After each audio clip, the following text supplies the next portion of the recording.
और अब खबरें विस्तार से। सबसे पहले आपको बताएं कि आप ये दो तस्वीरें देखेंगे जिसमें बीजेपी ने आज कई स्टार प्रचारकों को मैदान में उतारा है। इनमें यूपी के सीएम योगी आदित्यनाथ ने पालमपुर और केंद्रीय मंत्री नितिन गडकरी ने भरमौर में रैली को संबोधित किया।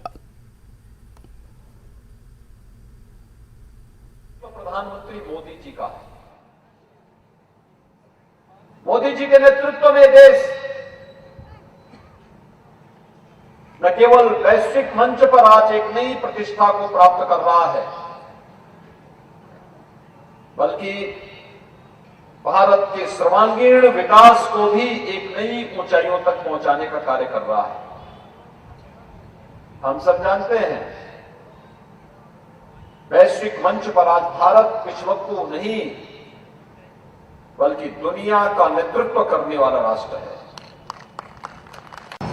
एक दृढ़ निश्चयी, संकल्प के धनी, यशस्वी नेतृत्व प्रधानमंत्री मोदी जी का है। मोदी जी के नेतृत्व में देश न केवल वैश्विक मंच पर आज एक नई प्रतिष्ठा को प्राप्त कर रहा है, बल्कि भारत के सर्वांगीण विकास को भी एक नई ऊंचाइयों तक पहुंचाने का कार्य कर रहा है। हम सब जानते हैं, वैश्विक मंच पर आज भारत विश्व को नहीं बल्कि दुनिया का नेतृत्व करने वाला राष्ट्र है।